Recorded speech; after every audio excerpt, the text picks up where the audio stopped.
Pemirsa, Badan Pusat Statistik atau BPS melaporkan 9,9 juta penduduk usia 15 hingga 24 tahun di Indonesia yang tidak beraktivitas produktif dari total 44,47 juta anak muda berusia 15 hingga 24 tahun di tahun 2023. BPS menyebut data itu perlu menjadi perhatian pemerintah. Badan Pusat Statistik (BPS) mencatat terdapat 9,9 juta anak muda usia 15 hingga 24 tahun di Indonesia tanpa kegiatan atau Youth Not in Education, Employment and Training. Angka tersebut dari total 44,47 juta anak muda usia 15 hingga 24 tahun atau sekitar 22,25% pada Agustus 2023. BPS mendefinisikan NEET sebagai penduduk usia 15 hingga 24 tahun yang berada di luar sistem pendidikan, tidak sedang bekerja dan tidak sedang berpartisipasi dalam pelatihan. Hal tersebut menggambarkan adanya tenaga kerja potensial yang tidak diberdayakan. Berdasarkan data BPS, persentase NEET jenis kelamin laki-laki sebanyak 4,1 juta orang atau 42,14% dari total persentase NEET. Sementara yang berjenis kelamin perempuan tercatat sebanyak 5,7 juta orang dengan persentase 57,86%. Sementara itu berdasarkan golongan umur terdapat 3,4 juta yang masuk kategori NEET berusia 15 hingga 19 tahun. Sedangkan 6,4 juta yang berusia 20 hingga 24 tahun. Menurut Direktur Eksekutif KOR Indonesia, Muhammad Faisal, data tersebut menggambarkan masalah kompleks ketenagakerjaan domestik. Hal tersebut berkaitan dengan penciptaan lapangan pekerjaan. Faisal mengatakan saat ini sektor yang paling banyak menciptakan lapangan pekerjaan seperti manufaktur, perdagangan, dan pertanian justru melambat. Sementara sektor jasa tertentu mencatatkan pertumbuhan signifikan. Jumlah penganggur pada masa pandemi kita tahu mengalami peningkatan, ya. Ini terjadi pada semua golongan usia, bukan cuma 15 sampai 24 tahun, tapi juga yang lebih tua daripada itu, ya, lebih senior. Nah, ketika pandemi sudah terlewati, sebetulnya di tahun 2021 itu hampir semua kategori usia ini mengalami penurunan jumlah penganggurannya. Nah, yang menarik adalah di tahun 2022 ternyata untuk usia 15 sampai 24 tahun, jumlah pengangguran terbukanya meningkat kembali. Ya, meningkatnya sebesar 25%. Ini tidak terjadi pada kelompok usia yang lain. Ya, yang di atas 24 tahun itu tidak terjadi. Ini yang menarik, ya. Nah, jadi memang kita ada permasalahan sekarang bukan hanya jumlah penganggurannya, ya, tapi juga adalah ternyata ada tren peningkatan pengangguran di usia muda. Nah, mereka ini banyak diantaranya yang di usia muda ini yang sebetulnya educated. Mereka juga punya pendidikan yang relatif tinggi. Nah, di antara mereka ada yang tidak kebagian bekerja, ada juga yang memilih untuk tidak bekerja yang sebutkan tadi, ya, yang bukan angkatan kerja.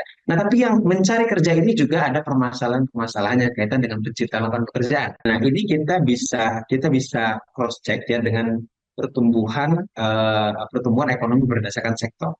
Nah, ternyata sektor-sektor yang besar yang paling banyak menciptakan lapangan pekerjaan, tumbuhnya ini lambat. Yang tinggi pertumbuhannya itu adalah sektor-sektor yang penciptaan lapangan pekerjaannya lebih sedikit dan lebih spesifik, ya, sektor-sektor jasa-jasa tertentu, begitu, ya. Nah, tapi sektor yang besar-besar yang banyak menciptakan lapangan kerja seperti industri manufaktur, pertanian, begitu, ya, bahkan perdagangan pun, ya. Perdagangan biasanya relatif lebih banyak menciptakan lapangan pekerjaan, nah, tapi itu juga relatif lambat pertumbuhannya. Nah, kita lihat terakhir BPS di kuartal 1 merilis, ya, pertumbuhan ekonomi, dan kalau kita lihat sektor-sektornya industri pengolahan itu masih di bawah 5%, masih 4%. Nah, pertanian malah minus, kontraktif, ya, berkurang jumlah, bukan jumlah tenaga kerja, tapi value added-nya, ya, jadi output-nya berkurang. Nah, ketika tumbuhan sektornya secara value itu mengalami perlambatan, ini berkonsekuensi juga terhadap penciptaan lapangan pekerjaannya. Sementara itu, menurut Waketum Bidang Pengembangan Otonomi Daerah Kadin Indonesia, Sarman Simanjorang mengatakan, dunia usaha saat ini tumbuh positif. Namun, ada sektor tertentu yang masih wait and see, salah satunya sektor manufaktur. Secara umum, kondisi dunia usaha kita sebenarnya juga masih produktif dalam hal ini. Cuman memang ada sektor-sektor tertentu yang boleh dikatakan sedikit wait and see lah dalam hal ini. Ya, terutama yang saya katakan tadi sektor manufacturing. Ya, jadi artinya bahwa mereka saat ini dengan nilai rupiah yang melemah, tentu mereka juga akan berpikir dalam hal bagaimana ketergantungan dengan bahan baku dalam hal ini. Sehingga mungkin mereka lebih banyak kecenderungannya adalah bagaimana memanfaatkan bahan baku yang ada sambil menunggu mungkin penguatan nilai rupiah.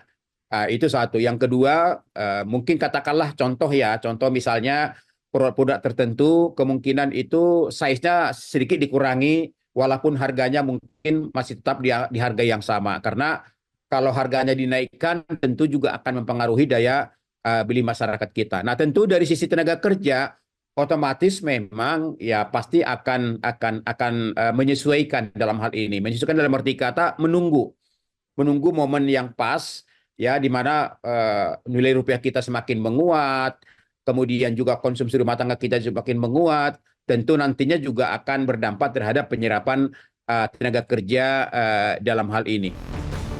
Sebelumnya, pada tahun 2019, jumlah anak muda Indonesia yang tergolong NEET atau tidak bekerja, tidak sekolah, dan tidak ikut pelatihan mencapai 9,59 juta orang. Rasionya setara 21,77% dari total penduduk usia 15 hingga 24 tahun secara nasional. Setelah itu, populasi NEET sempat berfluktuasi hingga 2023, jumlahnya hampir 9,9 juta orang dengan rasio 22,25%, lebih banyak dibanding tahun 2019. BPS menilai data tersebut perlu menjadi catatan dan perhatian pemerintah, terutama membuat kebijakan penciptaan lapangan kerja. Dari Jakarta, Jessica Wulandari, Metro TV. Pemirsa, Dana Moneter Internasional atau IMF memprediksi 60% pekerjaan di negara maju akan terdampak oleh teknologi kecerdasan buatan Artificial Intelligence atau AI. Sementara 40% pekerjaan global akan terdampak dalam 2 tahun ke depan. Managing Director IMF Kristalina Georgieva mengatakan AI akan menerjang pasar ketenagakerjaan seperti tsunami. Georgina menyatakan saat ini agar setiap negara membentuk regulasi dan menawarkan program pelatihan ulang sebagai solusi untuk menghadapi dampak AI. Lebih lanjut, Kristalina mengatakan AI akan berdampak positif untuk meningkatkan produktivitas jika mengelolanya dengan baik. Namun AI juga bisa menyebabkan misinformasi dan melebarnya kesenjangan dalam masyarakat. IMF memprediksi dampak dari AI akan lebih terasa di negara maju dibandingkan negara berkembang. Di negara maju, IMF memprediksi 60% pekerjaan akan terdampak AI, sementara di negara berkembang dan negara berpenghasilan rendah, 40 hingga 26% pekerjaan akan terdampak AI.